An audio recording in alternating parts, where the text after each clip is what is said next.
Let's study the effects of heat. So what happens to vegetables when you boil them in water? What happens when you iron your clothes with a hot electric iron? So when you boil the vegetables, they expand. Okay, also when you iron your clothes, there are certain changes taking place. So this is all the effect of heat that further we are going to study. So here, if you see, you have a change in temperature of body, the measured change when you heating a substance. Then further, the change in shape of the body can be observed, and also there is change in the state of matter many times. Apart from this, many chemical reactions or say chemical changes may take place. Okay, so briefly, when we heat the substance or when things are heated, it brings about changes such as increase in temperature, change of state, change in the shape of the body, and a chemical change. Let's talk in detail about the effects of heat. The first one is change in temperature of body, that is increase in temperature. Okay, so when a body gains heat, or if the body is heated, okay, the temperature of course increases, and when it is cooled, the temperature decreases. For example, when we boil milk, it remains normal for some time. However, after some time the temperature reaches the boiling point of milk. As a result, the milk starts to boil. This shows that heat increases the temperature of a body. Okay. The second one is change in shape of body. Yes, when you heat a substance, or when heat has been supplied to an object, the length, volume, and area of the substance increases, and this increase in area, volume, and length is known as thermal expansion. So thermal expansion is observed in all the three states of matter, that is in solids, in liquids, and also in gases.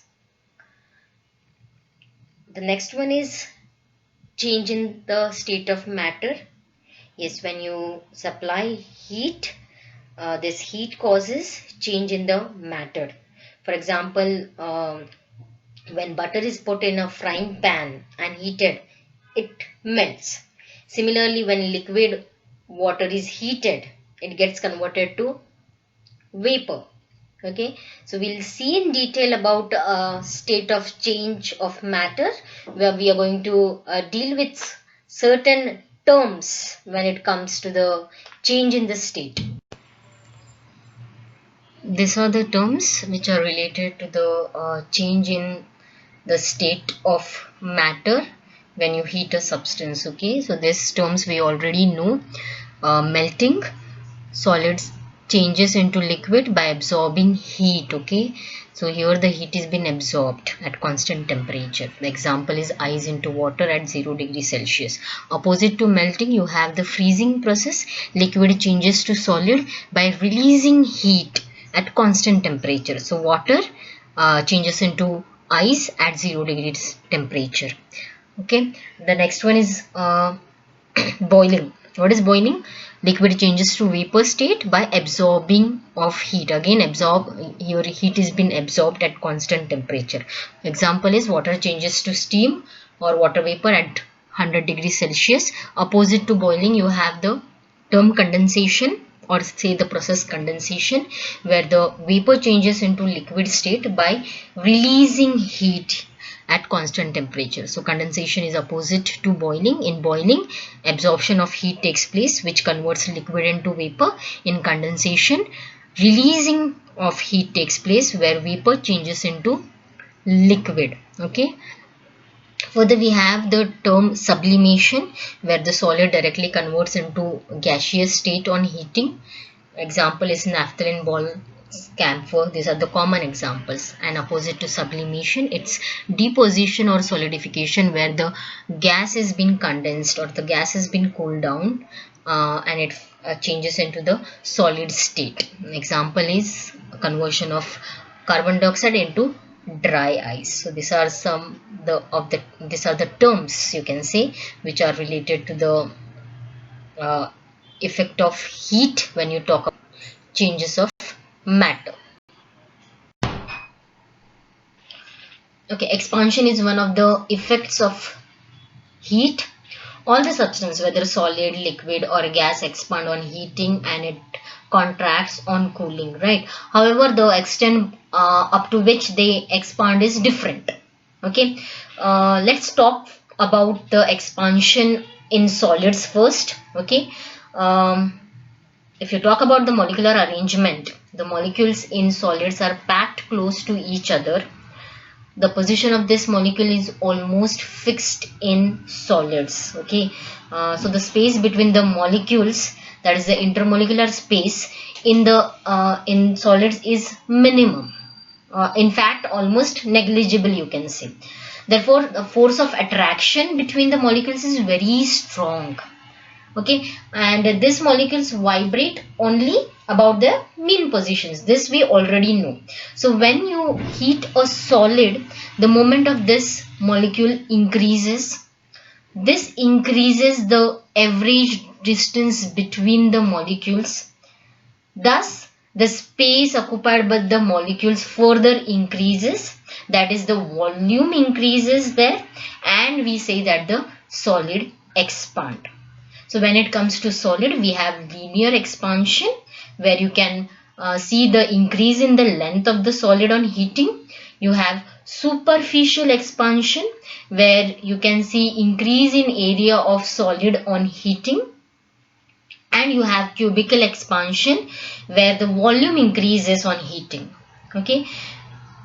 Down, there are some precautions taken to take care of the thermal expansion. We know that the solid expands. So which are the precautions taken, that we are going to see quickly.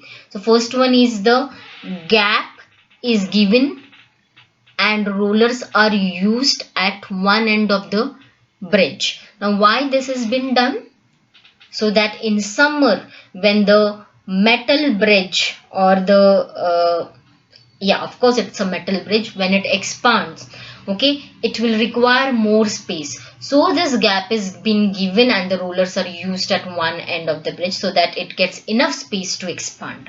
Okay. The second, loops are provided in metal pipelines carrying hot gases. Now why? To allow the expansion and contraction and to avoid damages. The third one you can see is the concrete blocks which are there on the road surfaces and all. There also you will find the gaps, okay, or joints are there between them. Why? Because in summer and all, when these concrete blocks get heated, they expand and they should have enough space to expand. So these gaps have been left. And last is the iron rim, which we have already learned in 6th standard. Okay, this iron rim is smaller in size than the wooden wheel, and this iron rim is further heated and has been fixed on the wooden wheel.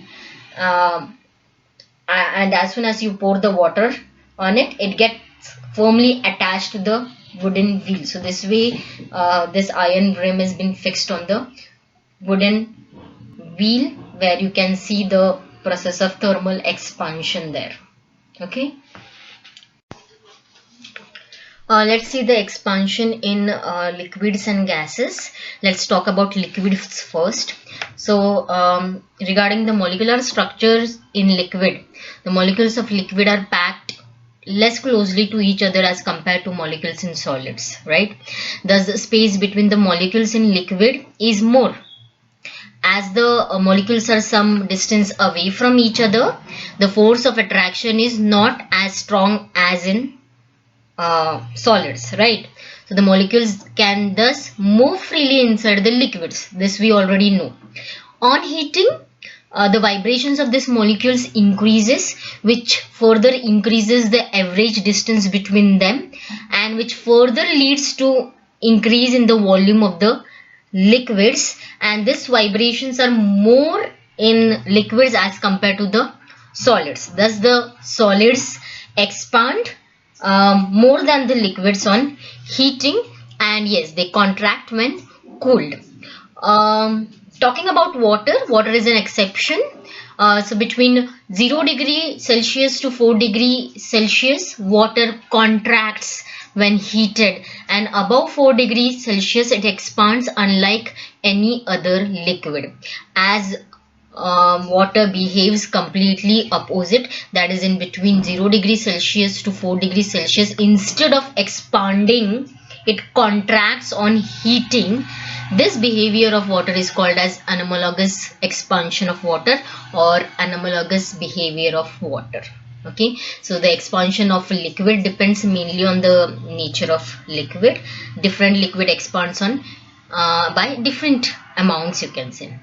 For the liquid thermometer uses the property of expansion of liquids. This also we know it. For example, the mercury.